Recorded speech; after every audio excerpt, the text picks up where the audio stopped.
Miss Rufa, totoo po bang wala kayong kinalaman sa nangyaring isyong ito? Yes, Your Honor. I'm so honored, like an honor student. Yes. Okay.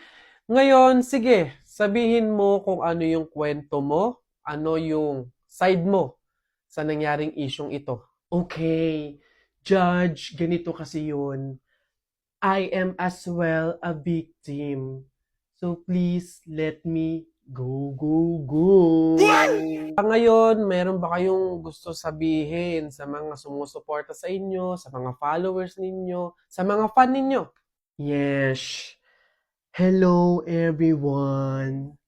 Magna cum laude po ako, hindi po magna nakaw. Yes. So please, I need your help, help. Hooray! Yun lang po. Okay, alright. Salamat po sa inyong time, Miss Rufa. You may go, go, go. Ay, pwede na po kayong umalis. Huy, ang saya siguro pag naging superhero ka, no? Takte, pag talaga ako nagkaroon ng kapangyarihan, pipiliin ko talaga yung nalipad ako para pupunta ako sa iba't ibang bansa. Lalo ako, talaga, para maging superhero ako, pipiliin ko kapangyarihan yung yung malakas yung katawan, talaga bubuhati ko yung mga building, yung mga sasakyan, tsaka masasapa ko na si Hulk. Yan, kayo mga kapangyarihan yung nagpapangit ang bobodo, yung sa akin talaga malupit, astig. Pag ako naging superhero, talaga kapangyarihan ko yung invisible, talaga para pag naliligo si Crush si flip-top ka ng flip-top, wala ka namang laptop, eto piso, pabili ng lollipop! Don't touch me, kamay mong madumi. Wash, wash muna bago touch me. Wala, talo, wala.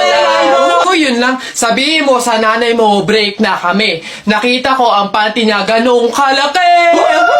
Wala, sa langit may anghel, sa lupa may shell. Tignan mo ang tatay mo kalbo, nagje-jail. Wala, talo. Short mo dilaw, brief mo dilaw.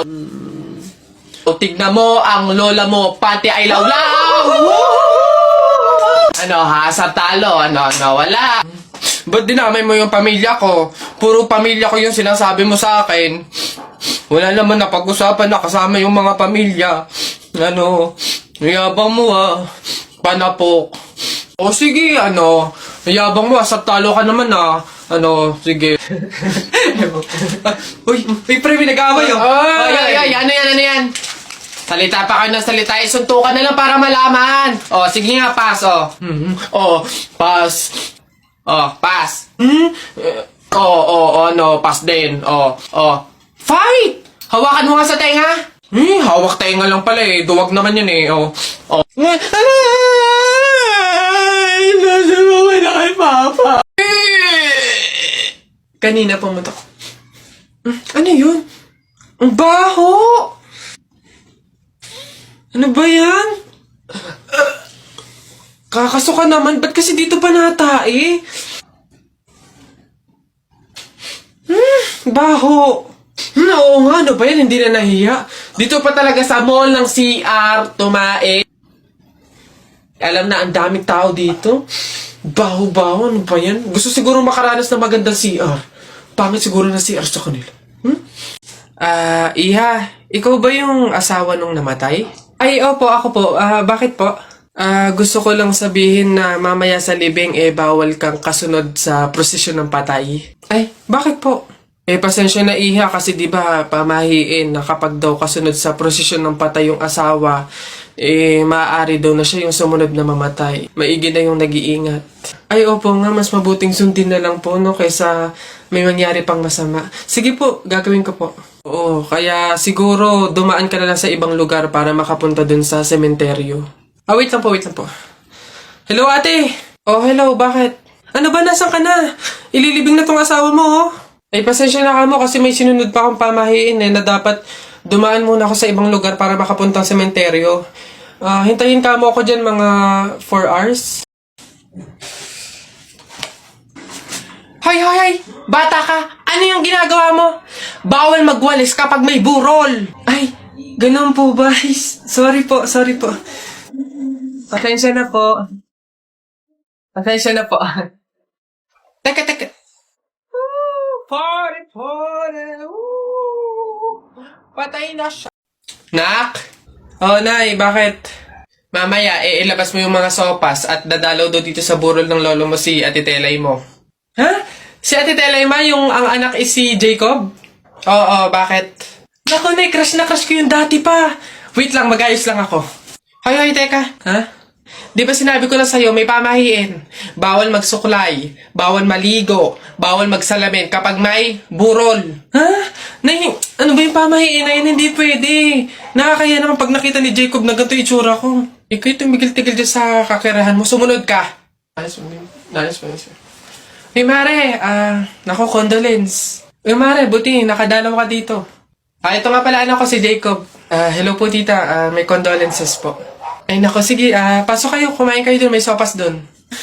Ang hirap naman pag walang salamin. Ano itsura na ito?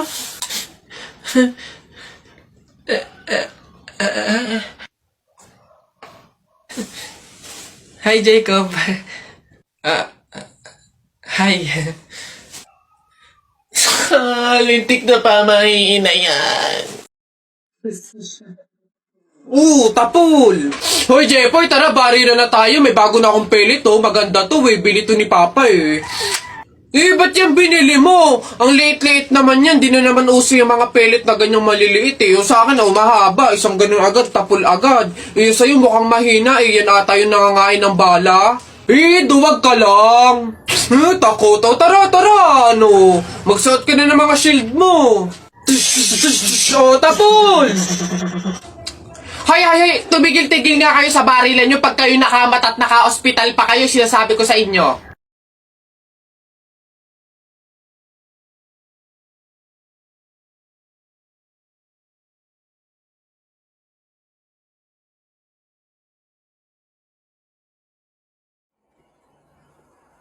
Oh, Ma! Pinapapak na naman yung gatas si Bunso. Oh? Sige. Ubusin nyo, ha? Ubusin nyo. Wala na akong pampili. Sasabi ko sa inyo, ha? Paano naman nasabi? Paano naman nasabi? May kulala ka. Ubus nun. Mukha mo, pangit nga nung lasa ng gatas. Tapos kakainin ko. Palabit ka po pala, eh.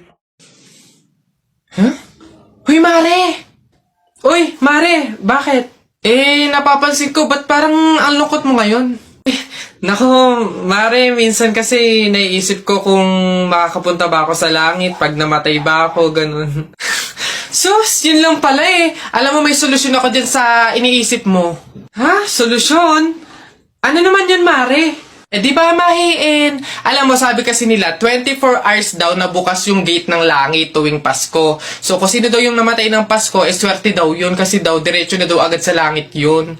So, Mare, tara na, let's G? Ha? Aba sira. Ay, bakit, Mare? Ipatingin mo na yung utak mo. O basta mga pare, ganito ang plano, ha? Kapag andun na tayo sa mga inasal, isang PM1 na only rice lang yung o-orderin natin. Isa lang, ha? Tapos PM2 na hindi naman only rice. Makakatipid na tayo nun, guys, kasi doon sa order na only rice tayo, hihingi ng mga kanin. G? Okay? G.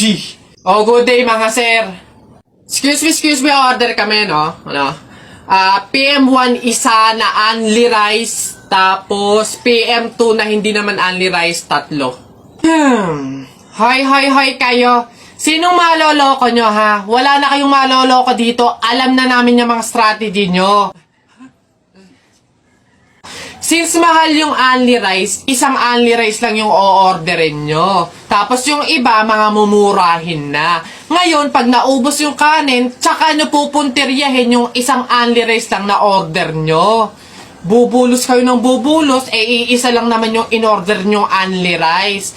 Sinong maloloko nyo? Hindi. Simula ngayong araw na to, hindi na mangyayari yung ginagawa nyong ganyan.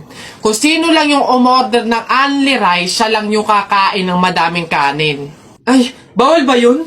Oo, bawal na nga. Ngayon, kaya wag na kayong magtangkang magdaya-daya dyan mga abutan ng kanin nyo na yan dahil pababantayan ko kayo. Pasok!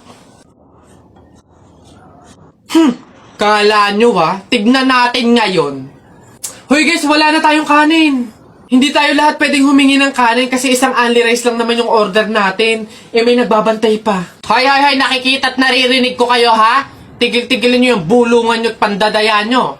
Sabi ko sa inyo, kung sino lang yung umorder ng only rice, siya lang yung kakain ng madaming kanin ha? Sige, nak, manganganak ka na ha? May pamahiin tayo dyan. Oo, Nay. Ano nga ulit yun? Huwag kang magagalit o maiinis kapag nanganganak ka na. Ha? Bakit? Kasi daw maaari magkaroon ng kapansanan yung anak mo. Kaya pigilan mong huwag magalit, huwag mainis. Sige. Pipilitin ko. Ayan na, ma'am. Nakikita ko na yung ulo. Konti na lang, ma'am. Iri pa na. Konti, ma'am. Ayan na. Ayan na. Ay, naputol ko yung ulo ng bata. Ay, ano? Ay, anak, pamahiin. Pilitin mo magmagalit. Dali. Okay. Chill. Pamahiin. Sige, nurse, kabit mo na lang mamaya. Ay, ang ganda nito. Rate natin mga 8 out of 10. Siguro, punuin na nila ng halaman hanggang dito.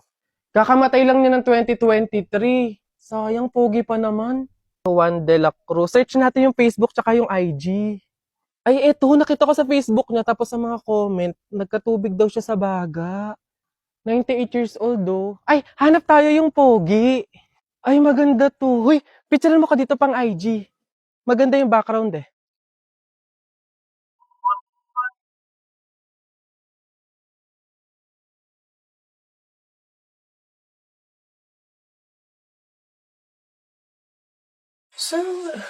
Oh, Oy anak! Ano yung ginagawa mo? Bakit ka dyan kumakain sa dilim ha? Alam mo, bawal yan pamahiin yan. Hindi ka daw pwedeng kumain ng pagkain sa dilim. Mabubulag ka daw. Eh, paano naman na hindi ako magtatago dito sa dilim para kumain? Eh, yung mga kapitbahay natin, wala nang ginawa na, kundi humingi na lang ng humingi. Oh, wala na nga rin tayo makain sa kakahingi nila eh. Naku Mare, pasensya ka na. May dumating kasing biglang bisita sa amin. Nakakahiya't wala akong maipakain. Wala pa din naman yung mister ko. At saka hindi pa nun sahod. Baka naman meron ka dyan kahit anong pagkain na pwede maipamerienda. Sige na, nakakahiya naman kasi. Oo nga naman, Mare. Ako naman, naubusan na ako ng bigas. Nakakahiya namang ulit mangutang kina Ate Telay. Gawa nga ng 3 kabang bigas na yung utang ko doon. Baka naman meron kang maipahiram man lang din miski 1 kilong bigas. Sige na. Tsaka nga pala, yung ipapaulam ko sa mga anak ko, itlog na nilaga lang. Nakakaawa naman yung mga bata. Baka naman pwedeng pakidagdagan miski fried chicken. Dali na. Nako, Mare, pasensya ka na. Wala na rin kasi kaming naiyakin yun! Ito Mare, baka pwede na to. Pasensya na ha, paghatian nyo na lang. Yan, salamat Mare. Naku, babawi naman kami next life. Sige, salamat.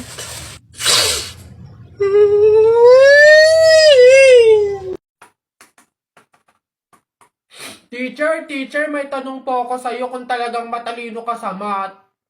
Ay nako Tutoy, bata ka pa mapapahiya ka na. Kaya nga math teacher mahusay sa math. Ano ba yung tanong mo? Halimbawa, teacher, meron akong 30 pesos. Tapos, bumili ako ng hamburger. 18 pesos isa. Ilan yung sukli ko? Diyos ko, Tutoy, napakadali. 30 pesos minus 18. Edi 12. 12 pesos ang sukli mo. Mali, teacher. Ha? Bakit? Paano mali? 2 pesos lang sukli ko. 20 lang kaya binayad ko. May nakita ka bang 30 pesos na buo? Bola. Talaga ba?